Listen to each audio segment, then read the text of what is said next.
Good morning. How are we doing this morning? Good. You all recovering from a holiday weekend? Yeah. Our early birds were not as much as you guys. So you're here, you're bright-eyed and bushy-tailed and ready to go, yeah?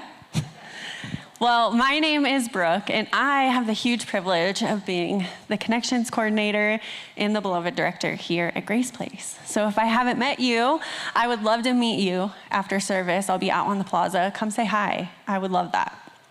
And when Pastor Clay was asking me if I would give the message on a Sunday morning, I was super excited, 100% yes, sign me up, I'm in. And then I was kind of doing the math and looking where we would be in our Bible in a Year challenge, and I saw we'd be in Lamentations. And I thought, how convenient for Clay to be gone this week. And also, how convenient he didn't tell me what I'd be speaking on when he asked if I was free. But seriously, I think we can all agree Lamentations is one of the most overlooked books of the Bible. It's 5 chapters, 5 poems, no easy answers. And the whole book is one long lament. And a lament is defined as a passionate expression of grief or sorrow. And the design of these books is really intentional. Chapters 1 through 4 are actually acrostic poems in the original Hebrew language, so each verse begins with a letter from the Hebrew alphabet. And this really linear and ordered structure is in direct contrast to the chaos and the pain and the grief that's explored in these poems. It's about a people who are just trying their best to express something that feels absolutely inexpressible. The city of God, Jerusalem, has fallen. The walls are broken. The temple is destroyed. The people are either exiled or they're dead. What once stood as a symbol of strength and unity and the presence of God is now in ruins. This once proud city is faced with a choice. She can either give up, she can give in, or she can give it to God and she can lament. Today, many of us are standing in our own version of a fallen Jerusalem. Not in a literal city, probably, although that is a reality for a lot of people in our world today. But we're standing in the ruins of what we thought our lives would look like. Our family, our careers, our friendships, our health, our faith even. And as we face our own brokenness, I believe we're faced with the same choice that the city faces in this book. We're faced with the temptation to give up. The poem opens with emptiness. It feels silent. Jerusalem was a city bursting with life, and now everything is completely still. The streets are empty and the gates are burned. Lamentations 1 verse 1 says, "How deserted lies the city, once so full of people. How like a widow is she who once was great among the nations. She who is queen among the provinces has now become a slave." And we can see here how the narrator, Jeremiah, personifies the city as a woman who's experiencing tremendous suffering and pain. This personification helps us as the listener engage with the suffering on both a corporate level and an individual level. It helps us relate to the experience and apply it to our lives in a way that we can actually understand and comprehend. The writer paints the city like a widow who's grieving not only a husband, but also her future. This illustration demonstrates the pure psychological trauma the people are going through that can only be expressed as a funeral and the death of a loved one. She's not just broken, she's lost and she's confused and she's forgotten. She doesn't know where to go next because everything that she knew is completely different. And when we see the city as a woman mourning her future, we can understand that this book isn't just about political ruin or the fall of the architecture in the city. It's about heartbreak, and it's about struggling with identity. And that shame felt by Jerusalem is intensified when we can see it through the lens of a direct personal experience. And this feeling is so familiar to me, and I would bet it is for many of you here too. 2 years ago, my husband and I experienced a miscarriage, and I did not handle that grief well at all. And most days I still don't, to be honest. But at first I was just a total mess. I would wake up and I would just beg my husband to let me stay in bed and to skip work and to just ignore everything going on around me. I wanted to just disappear. I felt totally and completely just numb to everything. And this is what the temptation to give up looks like. It's easy to slide into when one thing after another adds up. Giving up is not always loud. In fact, it rarely ever is. It isn't always dramatic. It's that slow burn that piles high when we're grieving thing after thing in our lives. It's our inner voice that says, what's the point? Why even try? Nothing is gonna change. And slowly you just stop. You stop feeling, because to feel hurt, to feel disappointment, to feel overwhelmed would just feel like too much. And those moments that we want to give up are so real. When you're dealing with chronic pain or sickness, or you have a friendship that just ended, or a job that fell through, or whatever that looks like in your life, those moments are real and they do suck. But grief is not a reason to quit. It's not a sign that you're failing, it's a sign that you're human. See, giving up tells you to stay silent, but lament gives you a voice. It invites you to bring a raw and confused and a broken heart to the one who can hold it. Next, we're faced with the temptation to give in. Lamentations 1 verse 8 says, Jerusalem has sinned greatly and so has become unclean. All who honored her despise her, for they have all seen her naked. She herself groans and turns away. And this imagery reflects a woman who's unclean, who has sinned greatly, the text says. And here we can see the city is no longer just grieving. She's ashamed and she's exposed. It reflects not only personal tragedy taking place, but also personal failure.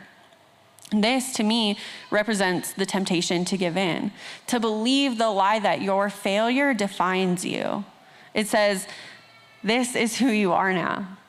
When we give in, we say, I deserve this. We condemn ourselves and we keep ourselves stuck in this cycle of shame and guilt, and we tell ourselves that we're just too far gone. In the process of my grieving, my husband was a huge blessing. He did let me grieve and sit in my feelings and feel what I was feeling, but he also encouraged me to not just unplug completely. He encouraged me to get outside and get into nature and press into the things that bring me joy. And some days that literally meant he would physically pick me up and carry me to the car and take me for a drive. That's what it would take to get me out of the house. And on those days that he would push me to do more, I would totally just give in. I would give in to the idea that I was crazy and that something was wrong with me because I couldn't just show up and move on with my life and find joy in the things that I knew I loved. And so I ended up internalizing a lot of that grief. And for a long time, I was in this cycle of handling my grief in one of these two ways, either giving up or giving in. And on the really hard days, I was doing both at the same time. And I would tell myself, I'm just broken beyond repair. I am not strong enough to handle this. I'm not praying enough, or I'm not praying the right things, because if I was, I would be finding joy again, and I'm not. I started to feel like my identity was wrapped up in this pain that I was feeling, that I was the failure. And that's what giving in does. It makes you think that your story ends in shame. It tells you to stop trying to get better, to stop hoping for restoration, because it's useless. You are just too far gone. But your grief does not disqualify you from God's grace. Lament doesn't gloss over guilt. It acknowledges it, and it seeks healing. It says, I have messed up. I am broken, but I believe that God can redeem even this. Lament allows us to confront our failures honestly while holding on to the hope that redemption in the confidence of who God is. Lamentations 3:22 through 23 reminds us that because of the Lord's great love, we are not consumed, for his compassions never fail. They are new every morning. Great is your faithfulness. Lament is an appeal to God based on confidence in his character. When you lament, you're living into the idea that you know this verse to be true.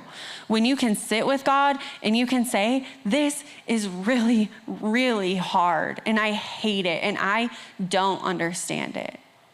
You're also saying that God's compassions never fail and that you are confident that you have a God who is in it with you. Next, we're faced with the call to lament. So I have 2 sons. Here's a picture up on the screen. There's my husband, Forrest. He's on the worship team. You might recognize him.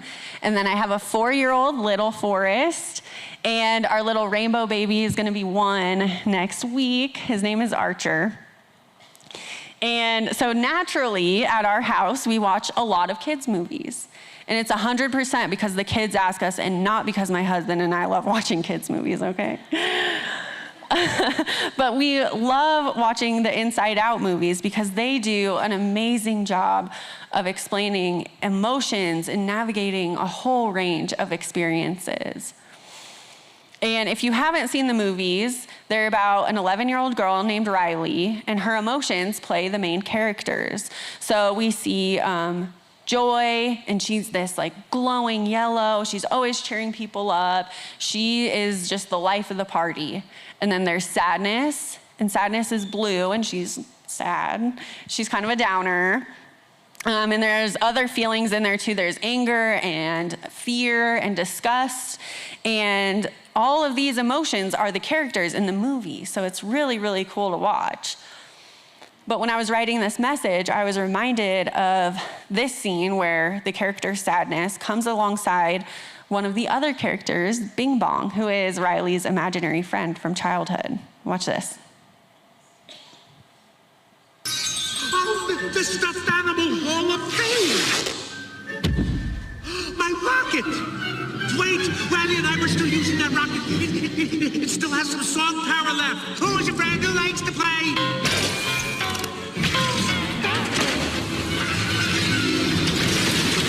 No,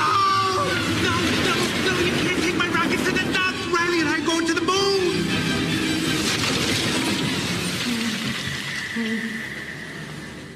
Riley can't be done with me.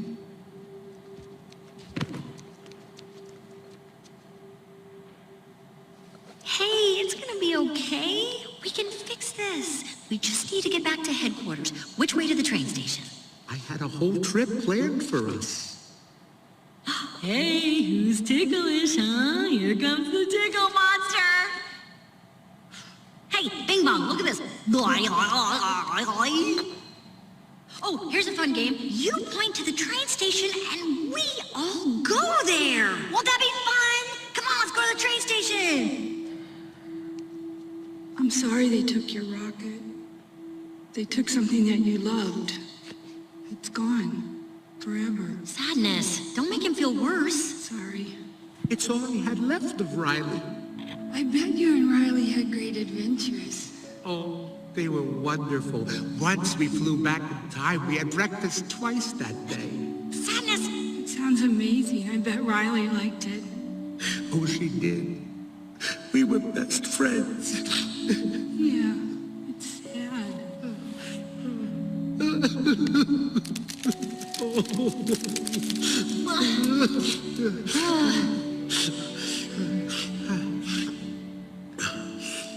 I'm okay now. Come on. The train station is this way.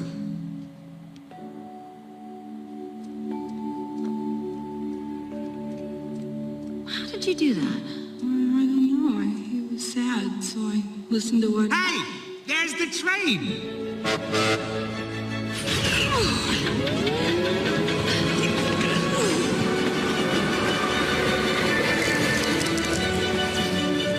Oh, we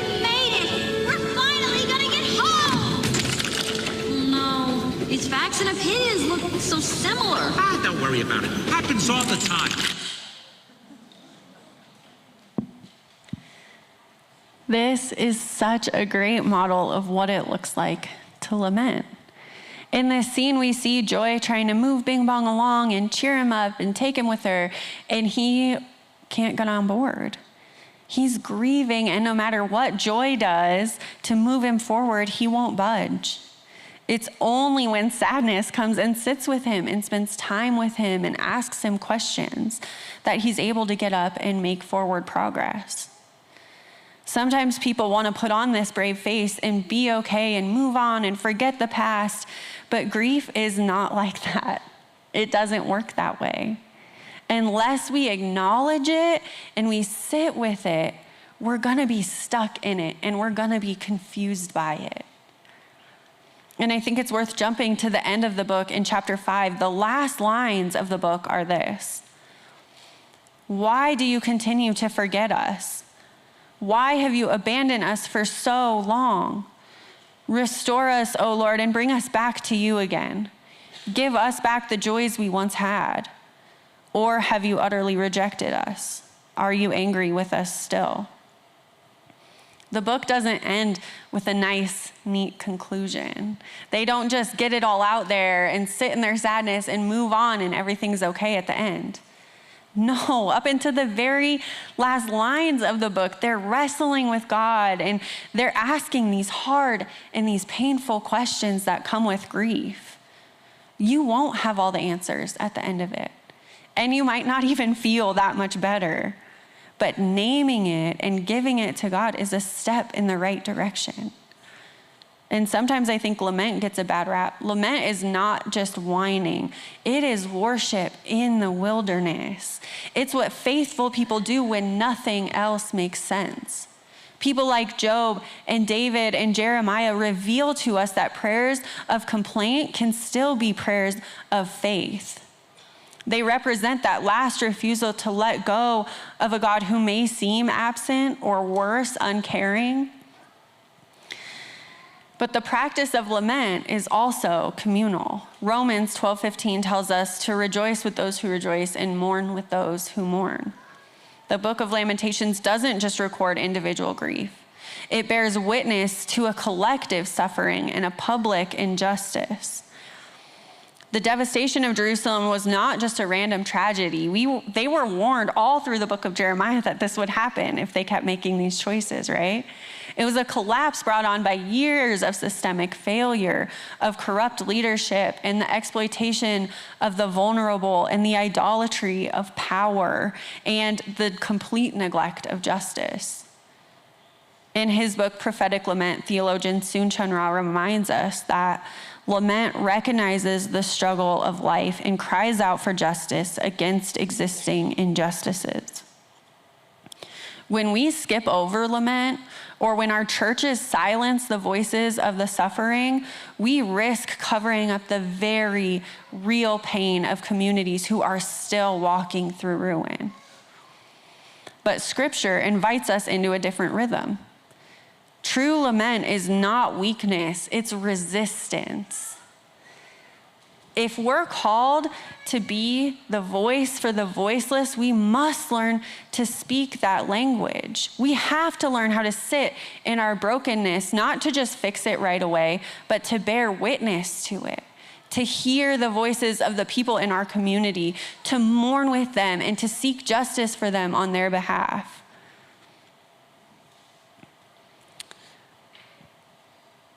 Our world is filled with injustice, poverty, and war, and rebellion against God, all of which should move us to action, and it should move us to tears. So whether you're grieving a personal loss or you're standing in solidarity with someone who is hurting, whether that's a friend in their diagnosis or another name in the news or another tragedy in our world, lament is how we resist that numbness. It's how we say, this is not how it's supposed to be, and how we cry out to a God who moves towards justice and who sees us. I remember going through that hard time in my life after our loss and just feeling exhausted all the time, but then also just feeling like, okay, this is the new normal. I'm messy and I am broken. And it wasn't just the grief that I was feeling. There was so much shame and guilt wrapped into it all. And I struggled with those feelings and I wrestled with all of this on my own for almost a year. And when I say I felt isolated and alone, I truly have never felt more alone than during that time. The past 3 years, I've been attending North Park University, working towards my master's degree in Christian formation. And so about a year ago, one of my assignments was to set a timer for 5 minutes and journal what you want to say to God without stopping. And then we were supposed to post that to our discussion board and let our classmates reply. And so I sat down with my little coffee and my computer, and I set my timer for 5 minutes. And then I think I blacked out because what was left on that page was not what I was expecting. It was a very angry message to God. And I'm a fairly private person, and so I think usually I'd be like, oh, that's weird. My timer never went off, and kind of cheat the system and start over. But I didn't. Something in me was just like, no, this is what it is. Send it. Maybe I just didn't have an extra 5 minutes in my day or something. But I posted it. And I was shocked by the replies I got from my classmates. I was met with gratitude, first and foremost, for being honest, but then also so much kindness and care and offers for support for myself and my family.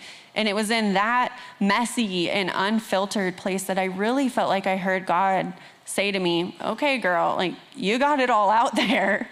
And now you know that I'm here and I have been here all along. Something powerful happens when lament is done in community because it's not about getting answers. It's about knowing that you're seen and that God is still with you through it. And when I was met with the care and the kindness from my classmates, I experienced care and kindness of the Lord. That's what it means to be the church. It means that we're constantly inviting others into our lives to pray with us, and we're speaking our hardships so that our community can lift us up and give us a voice when we don't have one. And I'm just gonna put a shameless plug out there for our men's and our women's tables. If you're not already connected into one, I highly, highly encourage you to get connected. And I know how scary it can feel and how messy it always is because we're all just people trying to figure it out. But I also know that when I can bring what I'm carrying to a group of women on Wednesday mornings and they hear me and they see me and they remind me of who I am and they remind me of who God is, that has single-handedly changed my life. So if you're interested, I invite you to fill out one of those Connect cards in your seats, and I would love to talk to you about that this week if you have any questions or anything. But let's get back to the text. Let's reread Lamentations 3:21 through 23 again. Because of the Lord's great love, we are not consumed, for his compassions never fail. They are new every morning. Great is your faithfulness. So when you're in pain, when you feel like the walls of your life are just collapsing around you, you have a choice. You can give up and let depression have the final word. You can give in and let shame and guilt define your identity, or you can lament. You can name your pain and you can cry out to a God who is listening and who is there with you, for his compassions never fail. And you're invited to bring others into that space with you. Jesus himself lamented. He lamented twice for Jerusalem. He weeps Mary's tears at the death of her brother Lazarus. He laments when he experiences his final meal with his disciples, and he openly shares his anguish. He wrestles with the Father in prayer in the Garden of Gethsemane. And finally, on the cross, he chose lament when he cries out word for word a psalm of lament. My God, why have you forsaken me? He did not give up his mission. He didn't give in to what other people were saying about him. He lamented to show us that God is with us even in the hardest places. So if your heart is broken, don't hide it. Bring it to the altar and name your pain. lament it and bring it to a God who heals. So we're going to take just a couple minutes and spend some time in reflection. And you all have cards on your seats. So I invite you, as this music plays, to just take a couple minutes and reflect on whatever it is that you're lamenting in your life and write it out on the card. After service, I invite you guys outside to the right, there's that chalk wall. I invite you to hang your card on the wall and grab someone else's card. And this is one way that we can sit with what we're lamenting, and then we can come together as a community and pray for other people in our church body who are also lamenting something in their lives. So we'll take a few minutes, just sit and pray and reflect and write out those cards.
Let's pray.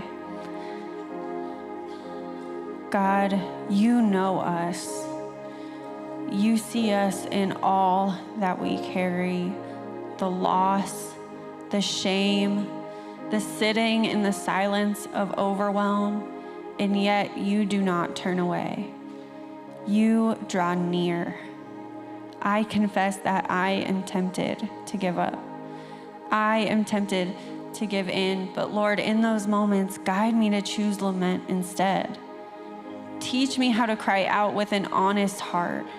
Lead me to trust in you first and foremost, not because it's the easy decision, but because you are faithful. Today, in my struggles, I wait for your mercy. I cling to your promises, and most of all, I rest in the truth that your compassions never fail, that they are new every morning. Amen.